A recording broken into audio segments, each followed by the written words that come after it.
செமிக்க வைக்கிறதுக்கு ரத்தத்தில் ஆக்சிஜன் இல்லைன்னா நீங்க எந்த மருந்து சாப்பிட்டாலும் எந்த உணவு முறை மாத்தினாலும் சத்த மாத்திரை சாப்பிடுறேன், வாய்வுக்கு மலை முடக்கத்தான் கீரை சாப்பிடுறேன், okay, it will cure to some extent தான். ஏன்னா அந்த முடக்கத்தான் கீரை வயிற்றுக்கு போனதுக்கு அப்புறம் சாப்பிட்ட சாப்பாடு செமிக்கிறதுன்னு சொல்றோம் இல்லையா, அசிமுலேஷன். அது எப்ப நடக்கும்னா நம்ம உடம்போட அது ஒட்டினா தான். ரத்தமே அமிலமா இருக்கையில நீங்க சாப்பிட்ட சாப்பாடு யூரினா தான் போகுமே இல்லைய, உணவு முறையால நீங்க ஒரு வியாதியை கியூர் பண்ணிக்கிற முடியும்னு நம்பவே நம்பாதீங்க. அப்படி ஒரு மூலிகை கொடுத்தோ அல்லது ஒரு உணவு முறையை மாற்றியோ ஆரோக்கியமெல்லாம் வாழ வைக்க முடியாது. எண்ணங்கள் கெட்ட எண்ணங்களா இருக்க வரைக்கும் நீங்க அமிர்தத்தை கொடுத்தாலும் அது விஷம் தான். நல்ல எண்ணங்களோட இருக்காளுக்கு பாய்சனை கொடுத்தாலும் அதை அவர் ஒண்ணுமே பண்ண போதும். பட் கேட்டா நம்ம உடம்புல ஒவ்வொரு 2 மணி நேரமும் ரத்தத்தில் உள்ள பிராணவாயு வேற வேற உறுப்புக்கு போகுது. அது ஒரு அக்யூப்ரெஷர்ல அது ஒரு இந்த கிளாக்னு வச்சிருக்காங்க, பயாலஜிக்கல் கிளாக். 7 to 9 ஸ்டமக்ல இருக்கும், 9 to 11 ஸ்பிளீன்ல இருக்கும்.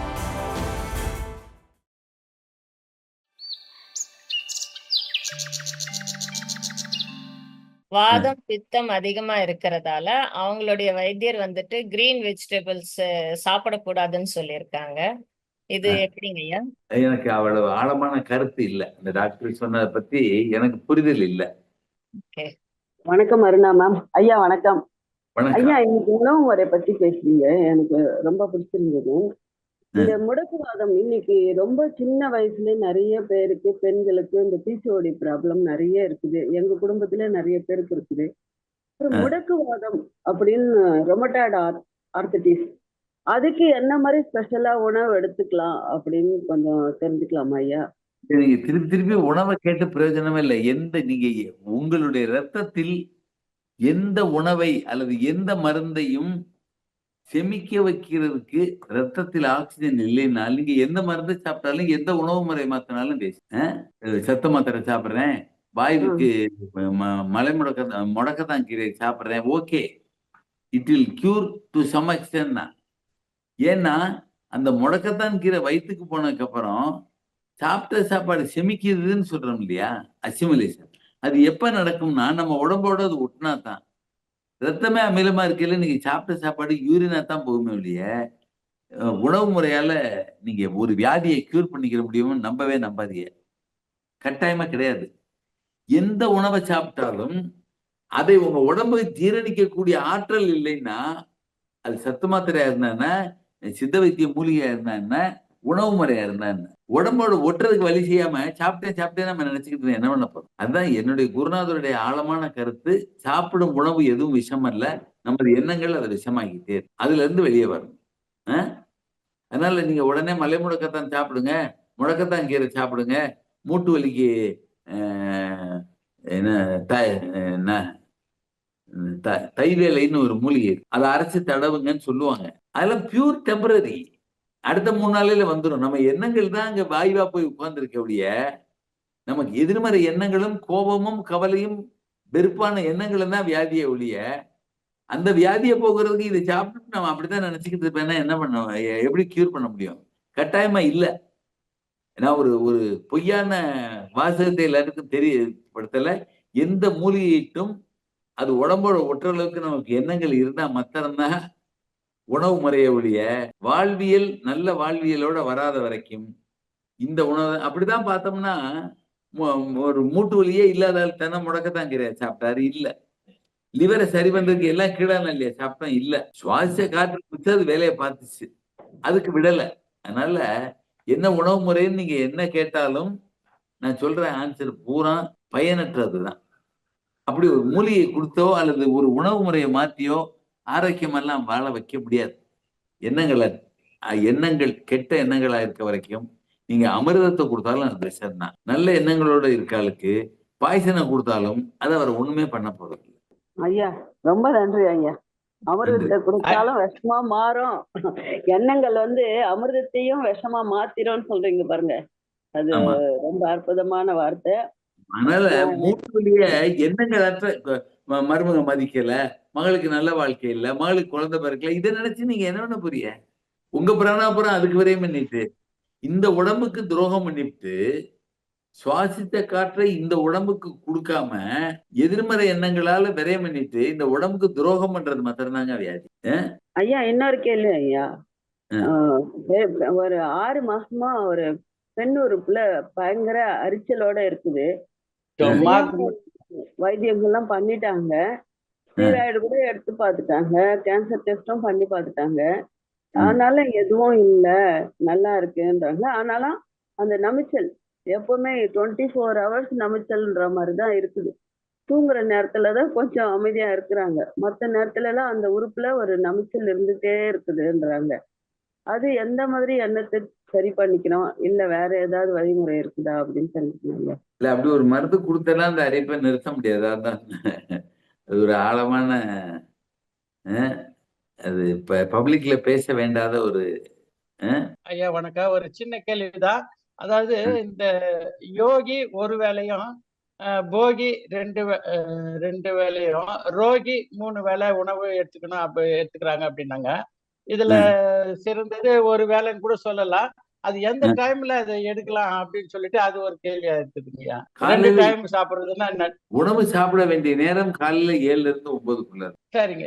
ஒரு வேளை சாப்பிடுறவங்கிறது காலையில 7 to 9. ஒரு காலகட்டத்துல ஆர்த்தடாக்ஸ் பிராமின்லாம் காலை உணவை 9 மணிக்கு நீட்டா சாப்பிட்டு முடிச்சிருவாங்க. அதுக்கப்புறம் நான் காலையில பட்டினி இருக்கேன், காலையில வயிற்ற பட்டினி போடுற மாதிரி தப்பான வாழ்வியல் கிடையாது. அதனால காலையில 7 to 9 கட்டாயமா சாப்பிடணும். முடிஞ்சா இட்லி இல்லாம ஒரு ஃபுல் மீல்ஸ் சாப்பிட்டுட்டு விட்டுறலாம். ஃபுல் மீல்ஸ் ஓகேங்க. ரசம், சாம்பார், தயிர், மோர், காய்கறின்னு சாப்பிட்டு நல்ல வயிறு நிறையவே சாப்பிடலாம், ஒண்ணும் தப்பு இல்ல. 9 to 11 என்னை கேட்டா கட்டாயமா தண்ணி விட குடிக்கூடாது. காலையில 9 to 11. ஏன்னா 7 to 9 ஸ்டமக் மெரிடியனுக்கு சக்தி ஓட்டம், ரத்த ஓட்டம் அதிகமா இருக்கும், சாப்பாடை செமிக்க வைக்கும். 11 வரைக்கும் மண்ணீரல்ல உறுப்புல ரத்த ஓட்டம் இருக்கும். அந்த ரத்த ஓட்டம் நம்மளுடைய எதிர்பார்த்தலுக்கு வெள்ளை அணுக்களை ரெகுலேட் பண்ணக்கூடிய வேலையை இந்த மண்ணீரல் பண்ணுது. இந்த மண்ணீரல் நல்ல நமக்கு சாவே வராது. தண்ணியை குடிச்சேன், காப்பியை குடிச்சேன், டீயை குடிச்சேன், சாப்பிட்டேன்னு இந்த சாப்பாடு சேமிக்கிறதுக்காக ரத்தம் வந்துடக்கூடாது, மண்ணீரலுக்கு போறதை குறைக்க கூடாது. அதனால 9 to 11 எதுவும் சாப்பிடக்கூடாது, தண்ணி கூட குடிக்க கூடாது. ரொம்ப அவசரம்னா ஏதோ ஒரு 9க்கு அப்புறம் 10:30, 10:45, 9ல இருந்து 10:30 வரைக்கும் அந்த ஸ்பிளின் எனர்ஜி ஆயிடுது இல்லையா, கடைசி 1/2 மணி நேரம் ஏதாவது செஞ்சுக்கலாம். பட் கேட்டா நம்ம உடம்புல ஒவ்வொரு 2 மணி நேரமும் ரத்தத்துல உள்ள பிராணவாயு வேற வேற உறுப்புக்கு போகுது. அது ஒரு அக்யூப்ரெஷர்ல அது ஒரு இந்த கிளாக்னு வச்சிருக்காங்க, பயாலஜிக்கல் கிளாக். 7 to 9 ஸ்டமக்ல இருக்கும், 9 to 11 ஸ்பிளீன்ல இருக்கும், 11 to 1 ஹார்ட்ல இருக்கும். ஹார்ட் கிட்ட புனிதப்படுத்த நேரத்துல மறுபடியும் சோத்த 11 மணிக்கு போட்டு சாப்பாடு செமிக்க ரத்தத்தை போட்டா ஹார்ட் வீக்கா தானே ஆகும், ஹார்ட்டுக்கு இல்ல. அதனால அந்த கிளாக் படி சாப்பிட, அந்த கிளாக் படி வாழணும்னா 7 to 9 ஒரு சாப்பாடு சாப்பிடணும். பசியை தாங்கிக்கிற முடியுது, பசியை தாங்குறது இல்ல, பசியே நம்ம எதிர்மறை எண்ணங்களால ஏற்படுற கார்பன் டை ஆக்சைடு தானே, அந்த பிசாசுக்கு தான் சாப்பாடு. அதனால 7 to 9 ஒருவேளை சாப்பிட்டா ஒரு மனிதனுக்கு போதும், எந்த எதிர்மறை எண்ணங்களும் இல்லாம இருந்தால் வேற உணவே வேண்டாம். அதனாலதான் யோகி அந்த சாப்பிடுறாங்க அப்படின்னா. இன்னும் நம்மளால தாக்க முடியாதுன்னா மத்தியானம் ஒரு 2 மணி 3 மணிக்கு ஒரு சாப்பிடலாம். 6 மணிக்கு மேல எந்த உணவும் சாப்பிடாம இருந்தால் இரவு அந்தந்த உறுப்பு தன்னுடைய வேலையை பார்க்கறதுக்கு போகும் ஒழிய சாப்பாடு செமிக்க பயன்படாது. அதனால சாப்பிட்டுக்கலாம். 3வது தடவை சாப்பிட இல்ல, எப்ப பார்த்தாலும் சாப்பிட்டு உணவை செமிக்கவே ஆக்சிஜன் போயிட்டா மித்த உறுப்புகளுக்கு போகக்கூடிய ஆக்சிஜன் பத்தாம அந்தந்த உறுப்புகள்லாம் வியாதியால கஷ்டப்படுறதுக்கு பேர் தான் ரோகின்னு சொல்லு. Thank you sir, thank you. Thank you. Protein நம்மளுடைய எனர்ஜி அதிகப்படுத்துற உணவு எது அப்படின்னு சொல்லிட்டு கேட்டிருக்காங்க. புரோட்டீன் எல்லா பல்சஸும் பாசிப்பயிறு, கடலைப்பருப்பு எல்லாமே புரோட்டீன் ரிச் தான். ஓகேங்க. Okay masters. புரோட்டீன் ரிச்சுங்கிறக்க நிறைய சோயா பாலை குடிச்சீங்கன்னா அளவுக்கு அதிகமான புரோட்டீன் வயிற்றுக்கு வந்தாலும் வயிறு அதை செமிக்க முடியாது, வாந்தியாத்தான் வெளியே வரும். அதனால புரோட்டீன் வேணும் புரோட்டீன் வேணும்னு வெறும் புரோட்டீனெல்லாம் சாப்பிட முடியாது, அதுவும் தேவைக்கு தான் சாப்பிடணும். நல்லா ஞாபகம் வச்சுக்கோங்க. உடம்புக்கு வேணுங்கிற புரோட்டீன் எவ்வளவோ அதுக்கு மேல புரோட்டீன், எவ்வளவு ஹீமோகுளோபின் வேணுமோ அதை தயாரிக்க எத்தனை பேர்த்தமிழ் வேணுமோ அதுக்கு மேல எது அளவுக்கு தாண்டினாலும் வியாதி. புரோட்டீன் எடுத்துக்கிறதுக்கு பாசிப்பயிர் இருக்குன்னு பாசிப்பயிர் சுண்டலா தினம் சாப்பிட்டுட்டு இருக்கணும்னு அவசியம் இல்லை. அளவை தாண்டிட வேண்டாம். மொத்தத்துல வந்துட்டு நம்மளுடைய எண்ணங்களை நாம சரியா வச்சுட்டு இருந்தாலே நமக்கு சரியா போயிடும் இல்லைங்களா ஐயா? ஆமா, உணவே தேவையில்லாம வாழலாம். எஸ், உணவு இல்லாம வாழ்ந்திருக்காங்க, தண்ணி இல்லாம வாழ்ந்திருக்காங்க. ஆமா, அப்போ நம்மளுடைய எண்ணங்களை நம்ம சரியா வச்சுக்கிட்டாலே நம்மளுடைய வாழ்க்கை நல்லா இருக்கும். நல்லா இருக்கும், கட்டாயமா நல்லா இருக்கும். எண்ணங்கள் மாத்திரம் தான் வாழ்க்கையே. அதுக்காக தான் நமக்கு ஃபர்ஸ்ட் இருந்தே சொல்லி கொடுத்திருக்காங்க, எல்லாரும் நல்லா இருக்கணும்னு நினைங்க அப்படின்னு சொல்லிட்டு நம்ம செம்மையானால் மந்திரங்கள் வேண்டாம் வேண்டாம்னு திருமூலர் சொல்லிட்டாரு. வள்ளுவர் மனத்துக்கண் மாசு இலனாதல் அனைத்து அறம் அப்படின்ட்டாரு. வள்ளலார் மனதை அழித்து விடு அல்லது உன்னை அழித்து விடும்ட்டாரு. எல்லாமே எண்ணமற்ற நிலைக்கு நம்ம போகணும். அப்படியே வந்தாலும் நல்ல எண்ணங்களோட வாழணும். ஐயா, இன்னொருத்தர் கேட்டிருக்காங்க, கிட்னி ஸ்டோன் எப்படி போகும் அப்படின்னு கேட்டிருக்காங்க. கிட்னி ஸ்டோன் ஓரளவு இளநீ தண்ணி குடிச்சுதான் போக வைக்கணும். கிட்னி ஸ்டோன் ஃபார்ம் ஆகாம பாத்துக்கிட்டா தானா போயிடும். வந்த கல் தானாவே போயிடும். நம்ம அந்த உற்பத்தி பண்றதுக்குள்ள மனநிலையை உண்டாக்கிக்கிட்டே இருக்கோம். பணம் பணம் பணம், கோபம், கவலை, பொறாமை, இதுகளே நம்ம உடம்ப அதாவது மண்ணையும் பொண்ணையும் கௌரவத்தையும் நேசிக்க தெரிஞ்சு ஆசைப்பட்ட நம்ம இந்த உடம்ப ஆரோக்கியமாக்க ஆசைப்படாத மாத்திரம் தாங்க வியாதி. பணத்தை சம்பாதிக்க ஓடுறோம், இந்த உடம்ப ஆரோக்கியமா வச்சுக்கிறத விட்டுட்டோம்.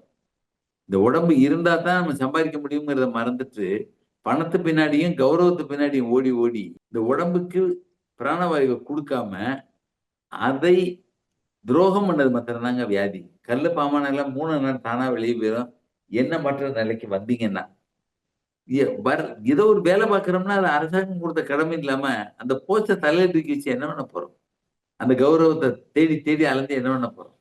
எண்ணங்களே, அதாவது கெட்ட எண்ணம் மாத்திரம் இல்ல, நான் தான் பஞ்சாயத்து போர்டு பிரசிடென்ட், நான் தான் இந்த எலெக்ஷன்ல ஜெயிக்கணும், நான் தான் பெரிய ஆபீசர் அப்படிங்கிற எண்ணமே வியாதிங்க.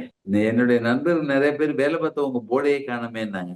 நான் இந்த வேலையை பார்த்தேன்னு எல்லாருக்கும் தெரியும் நினைக்கிறதே எனக்கு வியாதி. வீட்டுல நான் என்ன வேலை பார்த்தேங்கிற போர்டே இல்லை. நண்பர்கள் எல்லாம் கேட்டாங்க, வீடு அடையாளம் கண்டுபிடிக்க நீங்க போர்டை போட்டா நல்லா இருக்குங்களேன்னு. இருக்கவங்க போற நான் இந்த வேலை பார்த்தேன் அப்படின்னு என்னை பெருமையா நினைக்கணும்னு நான் நினைக்கிறதே தப்புன்ட்டேன். அந்த நினைப்பை எனக்கு 24 மணி நேரம் என் பிராணாவை விரைவு பண்ணிக்கிட்டு இருக்கு. நல்லா புரிஞ்சுக்கங்க, உண்மையே அதுதான். அதனாலதான் நான்கிறது நான்களே என்னுடைய ஆன்மா. அப்புறம் எதுக்கு இந்த நம்ம வேலை பார்த்த கௌரவமும் நம்ம பணக்காரன் நம்ம ஊர்ல பெரிய மனுஷங்கிற கௌரவத்தையும் தேடிக்கிட்டு அலையிறோம். ஐயா, இன்னொருத்தர் கேட்டிருக்காங்க, சைக்கிக் ப்ராப்ளம் கியூர் பண்ணணும்னா அதுக்கேற்ற மலர் மெடிசின் என்ன இருக்கு அப்படின்னு கேட்டிருக்காங்க. மன சம்பந்தப்பட்ட நோய்கள் சைக்கிக் அப்படின்னு நான் நினைக்கிறேன். இல்ல 38 மருந்துமே கோபப்படுற குணத்துக்கு சைக்கிக் தான் வரப்போகுது, பயத்துக்கு அதான் வரப்போகுது, ஒவ்வொரு சுத்தம் தேடி வரப்போகுது. எல்லாமே பைனலா மனோவியாதியா தான் வரப்போகுது. ஒரு மனோவியாதி இல்ல. நீங்க எங்க உங்களுடைய பிராணாவை இழந்துட்டீங்களோ, சுவாச பிராணாவை, அது மனோவியாதி. அப்ப கோபப்படுறவனுக்கு கோபத்துக்குள்ள மருந்து தான் போடணும். பொறாமப்படுற எண்ணம் உள்ளவனுக்கு பொறாமை எண்ணத்துக்கு போடணும். ஓவர சுத்தத்தையே தான் கான்சியஸா வச்சிருக்கிறவனுக்கு அந்த மாதிரி தான் போடணும். பயப்படுறவனுக்கு பய உணர்வுக்கு போடணும். அதனால சைக்கிக் ப்ராப்ளம்னு ஒரு தனி மருந்து கிடையாது. ஒரு அம்மாவே ஃப்ளவர் மெடிசனை பத்தி ஒரு ரிசர்ச் பண்ணி எழுதியிருக்காங்க, PhD வாங்கியிருக்காங்க. அவங்க புக்ல flower medicine for psychosomatic cases எழுதியிருக்காங்க. ஒவ்வொரு மெடிசனும் அந்தந்த குணாதிசயத்துக்கு உள்ள ஆளை பைத்தியமாக்காம பாத்துக்கிறோம், அவ்வளவுதான். இன்னொருத்தர் கேட்டிருக்காங்க, ஐயா, காலையில வெறும் வயிற்றுல தண்ணி குடிக்கிறாங்க இல்லைங்களா, அத பத்தி கொஞ்சம் சொல்லுங்கன்னு சொல்லிட்டு கேட்டிருக்காங்க. எழுதுதும் குடிக்கலாம், வயிற்றுல உள்ள ஆசிடை டைல்யூட் பண்றோம். அதுக்கு பதிலாக நான் இஞ்சி சாறு குடிச்சா போதும்ட்டேன். ஒரு ஒரு ஒரு ஸ்பூன் இஞ்சி சாறு கொடுத்தா வயிற்றுல உள்ள ஆசிடை எவ்வளவு நியூட்ரலைஸ் பண்ணுமோ அது ஒரு 2 டம்ளர் குடிச்சா தான் போகும். இந்த 2 டம்ளரையும் தேவையில்லாம யூரின் லோட் பண்ணி ஏன் வெளியேற்றணும் அளவுக்கு அதிகமா? தாகம் எடுத்தா தண்ணி குடிங்க. காலையில எந்திரிச்சோன்னா தண்ணி குடிக்கணுங்கிற கொள்கையெல்லாம் வச்சுக்கிட்டாதீங்க. அவசியம் இல்லை. காலையில எந்திரிச்சோன்னா தண்ணி தவிச்சா குடிங்க. காலையில எந்திரிச்சு வயிற்றுல உள்ள ஆசிடை நான் வெளியேற்ற போறேன்னு அந்த ஆசிடை எல்லா தண்ணியோட சேர்த்து உணவு பாதை, ரத்தம் எல்லா இடத்துலயும் அனுப்பிச்சு வெளியேற்றிக்கிட்டு அது அதுவே சாப்பாட்டுல நியூட்ரலைஸ் ஆக்கிரும். காலையில எந்திரிச்சோன்னா ஒரு டம்ளர் தண்ணி குடிக்கணும், 2 டம்ளர் ஏதோ ஒரு சயின்ஸை ஓவரால கண்டுபிடிக்கிறாங்க. அது ஏன் கிட்னி அனாவசியமா தேவையில்லாம லோட் பண்ணிட்டு இருக்கோம்னா அவங்களுக்கு தெரியுது. தாகம் எடுத்தா மாத்திரம் தான் தண்ணி குடிக்கணும். இல்லைன்னா தாகம் எடுக்காம தண்ணி குடிச்சாலே மிகப்பெரிய தப்பு. ஐயா ஒவ்வொருத்தர் சொல்லுவாங்க இல்லையா 8 லிட்டர் தண்ணி குடிக்கணும் 7 லிட்டர் தண்ணி குடிக்கணும் அப்படின்னு சொல்லிட்டு அதை பத்தி ஐயா? 2.5 லிட்டர் 3 லிட்டர் ஒரு மனிதனுடைய வாழ்வியலுக்கு தேவை இருக்குன்னு கண்டுபிடிச்சிருக்கோம். எந்த ஒரு தாட்லெஸ் மூட்ல இருக்காளுக்கு தண்ணியே தவிக்காது. 1 லிட்டர் கூட குடிக்கவன். அதே எவ்வளவு யூரின் போகுதோ அவ்வளவு தண்ணி குடிக்கணும், அவ்வளவுதான். அதே வேலையா ஒவ்வொருத்தர் வந்துட்டு 1 லிட்டர் பாட்டில வச்சுட்டு நான் எத்தனை முறை குடிச்சா எத்தனை பாட்டில் இன்னைக்கு காலியாச்சு அப்படின்னு சொல்லிட்டு கணக்கு வச்சுக்கிறாங்க ஐயா. இல்ல அவங்க மனசை மாத்தாம எத்தனை லிட்டர் தண்ணி குடிச்சாலும் உடம்பு புனிதமாக போறது இல்ல. உடம்பை ஆரோக்கியமா வச்சுக்கிறதுக்கு மனசு ஆரோக்கியமா இல்லாத நிலையில என்ன 8 லிட்டர் தண்ணியை குடிச்சாலும், என்ன இஞ்சி சாறு குடிக்கலாம், என்ன உணவு முறைகளை மாத்தினாலும் அது நாம் நம்மளே ஏமாத்திக்கிட்டு வாழ்றதானே ஒழிய அதுல ஒரு பெரிய ரிலீஃப் எல்லாம் கிடைக்காது. நான் தான் சொல்லிட்டேன்ல, பிளட் கெட்டு போனதுக்கு அப்புறம் நீங்க எந்த முடக்கத்தானே சாப்பிட்டா வியாதி கியூரா போகுது அப்படிலாம் இல்ல. அப்படி சாப்பிட்டு முடக்கத்தான் கீரை சாப்பிட்டு வழி இல்லாம இருக்கமா? முடக்கத்தான் கீரை உடம்போட ஒட்டினா தானே, ஒட்டவே விடலையே நம்ம குணத்தால. சாப்பாடு செமிக்கிறதுங்கிறது அசிமிலேஷன்ங்கிறது உடம்போட தன்மை மாறணும். ரத்தம் அதை யூரினா வெளியேற்றிக்கிட்டு இருக்குன்னா அந்த சாப்பாட்டு என்ன பயன்? என்ன அதை இன்னும் அப்படியே அப்படியே பழக்கப்பட்டு வந்துட்டோம். தண்ணி குடிக்கணும், அந்த கீரை சாப்பிடணும், இந்த கீரை சாப்பிடணும்னு. நல்ல எண்ணத்தோட வாழணுங்கிற பாயிண்ட்டுக்கு நம்ம யாருமே வர்றதுக்கு ரெடியா இல்லை. Thank you sir, thank you. ரொம்ப நிறைய விஷயங்கள் ஷேர் பண்ணிருக்கீங்க. ரொம்ப நன்றி.